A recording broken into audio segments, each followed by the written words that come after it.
Hey everyone, Joe Hurst of joehurst.com here. Today I've got a really quick and simple tutorial for you where you can create these kinds of color meshes and gradient blends for things like social media, Twitter, Instagram, Facebook, etc. Stay tuned to the end because I've got a couple little extra tricks that'll give these some additional oomph and really give them some punch and impact. So let's hop on over to the computer and get going. Alrighty guys, so we are going to go ahead and jump straight into Photoshop here. Let's go ahead and create a new project here. We're going to make it 1080 by 1080. So that is 1080 by 1080. Resolution you can keep at 72 dpi or 72 pixels per inch. I personally prefer 90 for things like social media posts and web content. However, 72 dpi is the standard. But taking into account people are viewing things on cell phones, mobile phones, high-end desktops, cinema displays, etc., I like to just go for 90, leaving the colors at RGB 8-bit with a background color of white, and we'll just leave everything else as default and hit create. First things first, if you're on PC or Mac, hit Control or Command and then the R key. That's going to toggle your rulers on or off. You're going to want to have them on and pull out from the left here, and it should just snap straight into the center. We're going to pull down here and it's going to snap straight into the center as well. Forgive the tooltips. This is the first time I've actually installed Photoshop on this PC. Press B on the keyboard to bring up your brushes, which you'll see right there. We want to go ahead up here to the top left and make sure that our hardness is set to 0. You drag that slider all the way down to 0. I want to be at around about 300 pixels, slightly larger. You can use the square bracket keys on your keyboard, either the open square bracket key to decrease size or the close square bracket key to increase the size. So I'm going to have mine right about there, right about there at 400. And I'm going to go ahead and pick probably a teal color here. So that teal looks a little bright to me. Let's go and darken it just a touch. I'm going to press Shift, Control, and N to create a new layer. On Mac, it would be Shift and Command N. And I'm just going to call this Color 1. Background layer, I'm going to hit Control J or Command J to duplicate. I'm going to delete that one, and we're just going to keep this white one here. We'll keep it visible for now. So selecting our color 1, I'm going to go ahead and just brush roughly about a quarter. It doesn't matter if it's too much or too little, but you want to kind of just put it within the grid lines that we marked out. So again, Shift, Control, and N for November. Color 2. And I'm going to pick something around the neon, sort of hot pinkish. That looks pretty good to me. And I'm going to just brush this in over here. Obviously, you can change your brush size to get different effects here. Suppose I want to just creep up the side a little bit there. Fill that in. And another new layer. We'll call that color 3. And I want to do something kind of teal here. Teal or green. That looks good. It's a little bit too fluorescent, but we can always adjust that later on. Actually, no, that's quite good. I like that. Don't be afraid to paint into your current colors as well. The more you sort of get a little bit crazy with these and a little bit more random, the more they'll tend to mix and do well. So if you're not crazy happy with your colors, try dragging them around a little bit. And you know, maybe I want to drag my pink on top of everything, but I think it's okay in the middle right now. The teal's a little overpowering, so I'm going to try and blend the pink into that. But what we're going to do now is click on either your top or bottom layer here. So my bottom layer is color 1 and my top layer is color 3. I'm going to go from my top layer, hold Shift, click my bottom layer, Control or Command G. That's going to go ahead and group everything. Then I'm going to press Control or Command J. That's going to duplicate everything. Now I'm going to hide the layer by clicking the eye icon here, or the group I should say. I'm going to hide the group. Then with the group that we've just duplicated, you can see everything in this group here. I'm going to collapse that with the arrow. We're going to go ahead and press Control or Command E. That's going to flatten everything. So now we just have a flat group here. And we're going to go ahead and come over to the smudge tool, which is right here, or that will be the blur or sharpen tool, depending on what you last had selected. So smudge tool. And I found that around 50 to 55% works very well for this. So we're going to have normal, leaving everything else on default. And I'm going to increase the size just a tad here. And what I'm going to do is start smudging in my pink towards the bottom left. And depending on your PC and the resolution of your artwork, this may take some time. What I'm looking to do here is basically just try and get a little bit of fluidity and a little bit of movement into this here. So I'm going to try and pull up and across a little bit more. That's a little bit too much.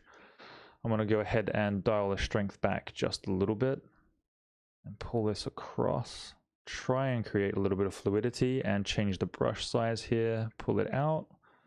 I think we have a nice shape here on this side. So I'm going to try and pull this pink. So I'm going to go ahead and just keep blending everything here a little bit, smudging things around. I'll just pull this out a little bit more. Okay, that's looking all right to me. What I'm going to go ahead and do is hit T for Tango, just to bring up the text tool. And I'm going to put something like, I don't know, follow, whoops, double L, follow. And we'll make this white. The font that I'm using is called Intro, for those of you guys interested. It is a free font. Control or Command T to bring up our transform tools. I just want to visually center this, which is actually going to be a little bit off center based on the transform tool. I'm going to go ahead and hit Command J to duplicate the layer I was just on, or in fact, if I hit Control Z or Command Z and press Alt on my keyboard, on Mac that would also be Alt, and hover my mouse here, dragging down while holding Shift, I can get very precise control over this. I want about a 40 pixel gap, so can we quite get it there? 41 pixels is fine. And doing the same again, holding Alt and Shift. If I drag off of center and then hit Shift, you can see it toggles back to keep it in line. And we want a 41 pixel gap there as well.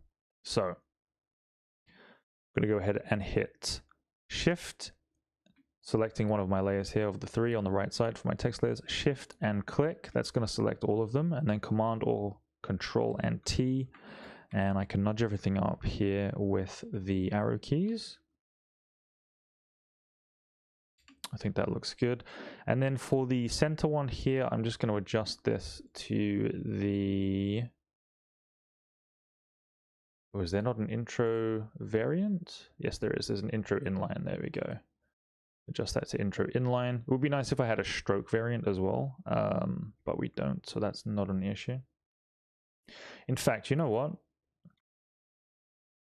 I'm going to change it to the word flow instead of follow. I think that pairs well with what we actually have on the screen. So Control and semicolon will get rid or display your ruler grid markings, and also Control or Command apostrophe will display your grid.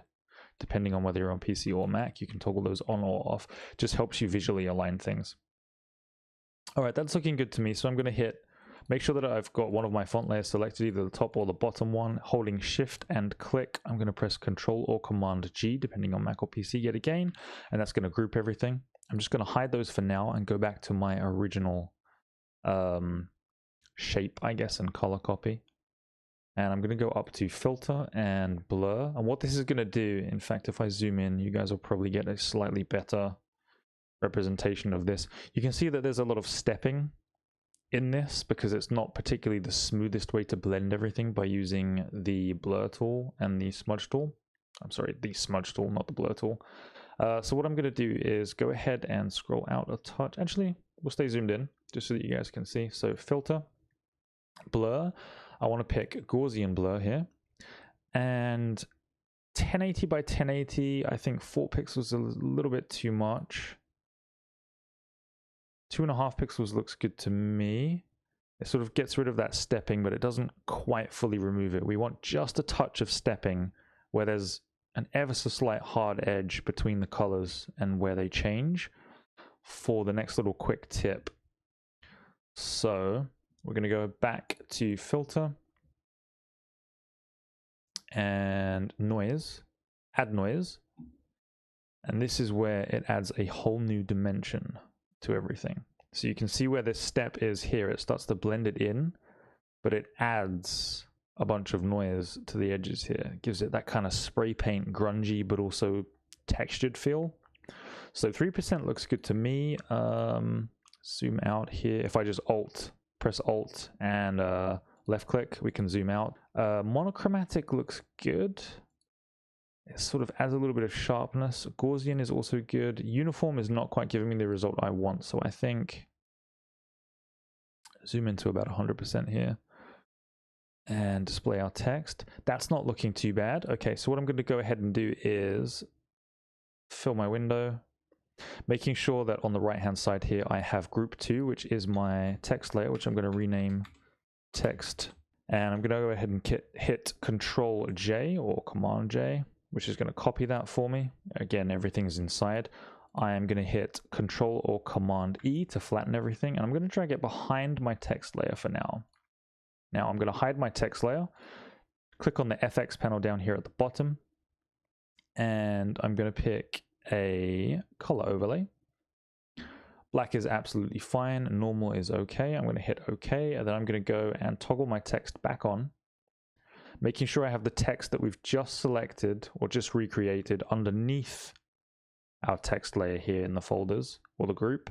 Make sure I have that selected, Control T or Command T. I'm going to nudge it down and left just a few pixels to where it's just starting to give it a little bit of impact here through the text. As you can see, it's looking super retro-y, kind of 80s, maybe late 80s, mid 80s feel. I don't really want to give it that kind of feel. I want to give it more of a modern, but kind of grungy, textury feel. So instead of having this hard edge of everything, we're going to go up to Filter, Blur yet again, and we're going to add a Gaussian blur. And since we're on a color overlay, it's a little tricky to see this. So you're going to want to use the actual artwork that you have. I find that having preview mode, if you don't have it toggled on, is probably best for this.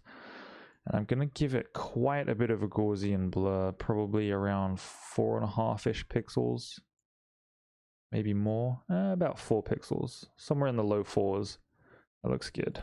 Okay, so now I'm going to pull back the opacity.